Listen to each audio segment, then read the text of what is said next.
Is now the market good to start looking out for opportunities? How's the market doing? Do you think it's an employer's market or a candidate's market right now?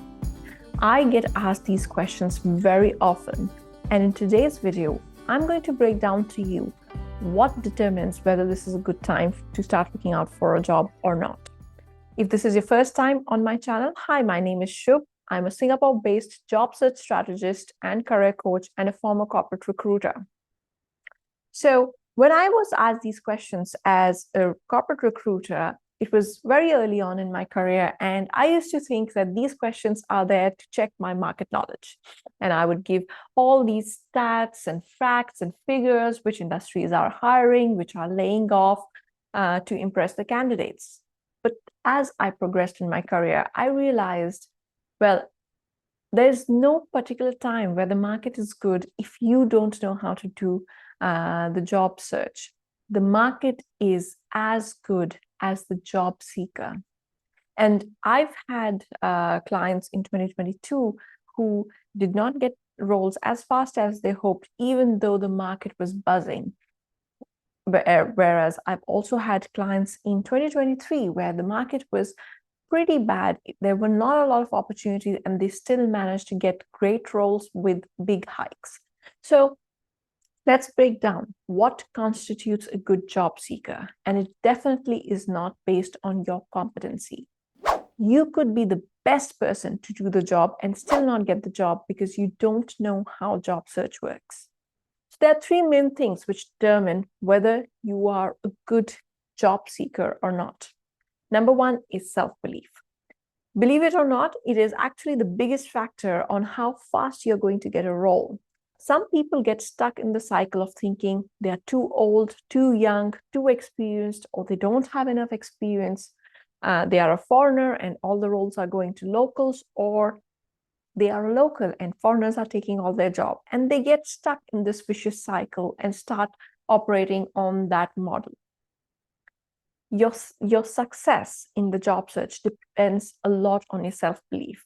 It's how the success cycle gets reinforced, which Tony Robbins always shares. So your belief determines the kind of potential you believe in yourself, the kind of potential you see yourself reaching. That will determine the actions you will take. If you feel in your heart that you're going to really add a lot of value to the role and any organization will be fortunate to have you, you will take actions accordingly versus someone who feels, oh, you know what, I'm not going to get hired. I don't bring anything to the table. Do I even, spend time doing this job search when I'm not going to get a role? So their action will be very different. Your actions will then determine the results which you end up getting, which then reinforces the belief you have. And it's such a vicious cycle. So if you want to know what's the first step you can take as a job seeker to get a role despite what the market condition is, you have to check your self-belief. That determines the most your outcome. The second thing you need to focus on is self-awareness. And I don't mean self-awareness in the way of knowing exactly the kind of roles you want or knowing exactly who you should be reaching out. When I say self-awareness, I'm talking about knowing your own blind spots when it comes to job search, or knowing what are the areas in which you struggle with when you're looking at a particular role. So that's one of the questions I usually ask potential clients before determining whether they would be a good fit for us to work together or not. And I usually ask them, what are your challenges for getting the job search? If the person only focuses on external challenges, I know it's going to be a very difficult task for me to coach this person because all they will be looking at is what's wrong outside, versus someone who, who may even admit that I'm not aware what I'm doing wrong. So I need somebody to take a look at how I can improve. That's being self-aware that I don't know what I don't know. So being self-aware, having that humility that you need to know more about job search is very important. And you don't need to ultimately hire a career coach or a job search strategist. There are so many free resources which are available.